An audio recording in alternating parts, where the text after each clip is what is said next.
Hello, my name is Gianna Davis, and today I will be presenting Rastafarian culture. Rastafarian culture is relatable to individuals who identify themselves with an oppressed or marginalized group of people. I, an African American woman in the United States, identify as one of these group of people. I wanted to research this culture to break down the social stigmas branded to the Rastafarian community. I will look into the history, culture, and ways of endowment throughout this presentation. In 1920, Marcus Garvey, the creator of the UNIA, which was the Universal Negro Improvement Association, and was also the producer of the Negro World newspaper, which was a way for the Jamaican people to have their own media outlet, made a statement that said, "Look to Africa to the crowning of a black king. He shall be the Redeemer." This statement meant that a black ruler would bring balance to the Jamaican society. In 1930, a man named Rastafari was crowned Emperor Haile Selassie, which translated to King of Ethiopia. This meant to the African people that they had achieved the downfall of the Babylon, which is known as the white colonial power that took the power of the black races. Not only was this a correlation to the Bible, but the king was also in relation to the late King David. And to the Jamaican people, that meant that their Messiah had arrived to save the African people.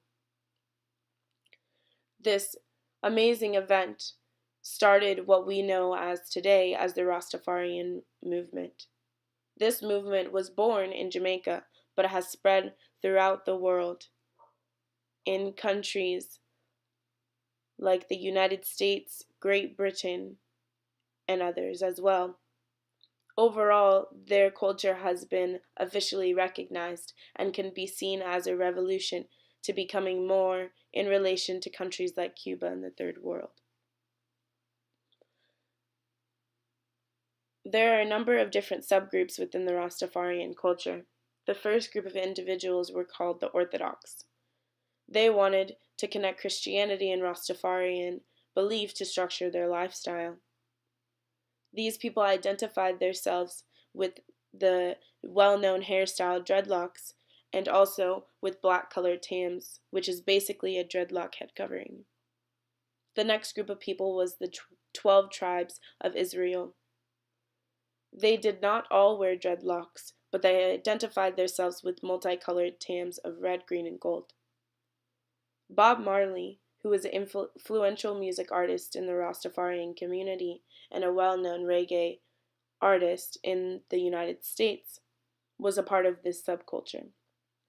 Lastly, there was a group of individuals that identified themselves as the Bobo Sante Rastafarians. They all wore dreadlocks, and instead of wearing a colorful headdress, they wore something simple that was styled as a turban. Similar to Christianity, this is a faith group that focuses on one's relationship with their higher power. Within this culture, there have been leaders who have started some rituals to keep the community bonded. One of the communities was a ritual called reasoning. This was an event that allowed the Rastafarian people to get together and talk about the issues within their community. One of the meetings that was held monthly in the Rastafarian community was with the elderly, which was called the first light reasoning. The second reasoning was the grounding, which brought full focus to the releasing earth force to African people. This was recorded in history to be held by Prince Emmanuel Edwards in 1958 and Claudius Henry in 1959.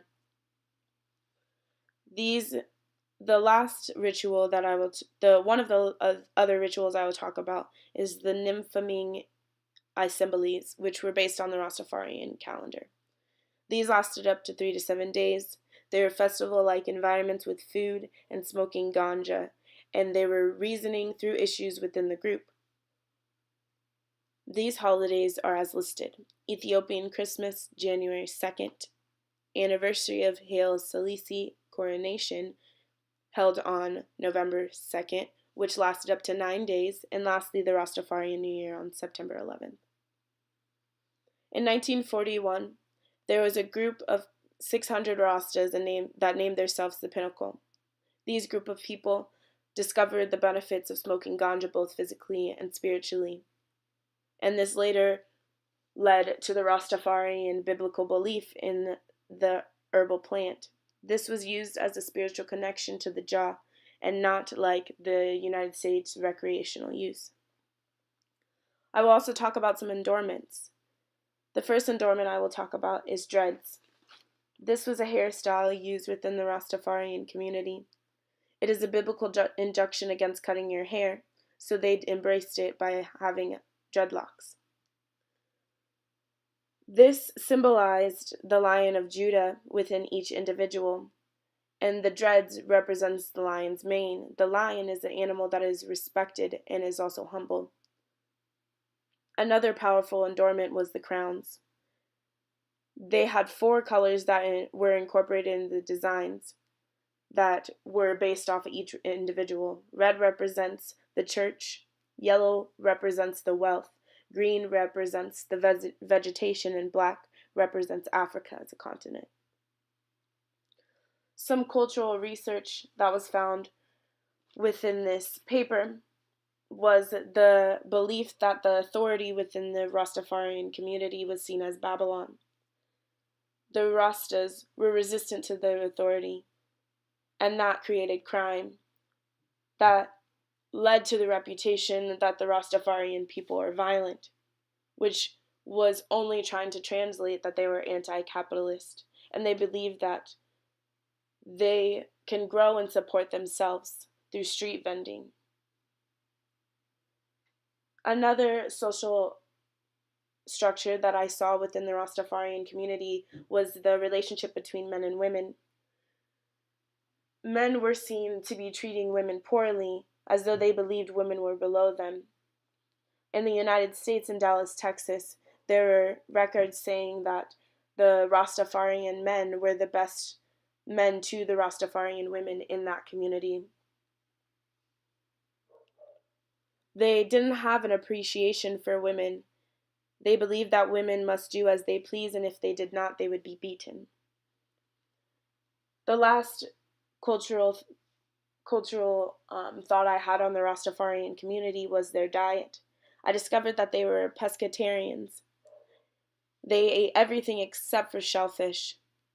This was because of their biblical beliefs. They believed that if you ate or were around a dead animal, that you were allowing your body to be a cemetery.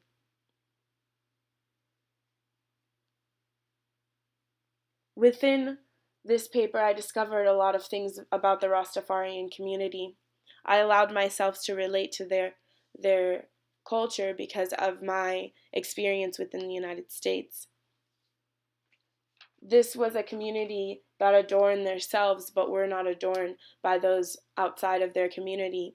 And instead of using this to break them down and separate and disperse in negative ways, they allowed themselves to disperse in a positive way and give themselves a positive reputation worldwide. Thank you for listening, and hope you have a good rest of your summer.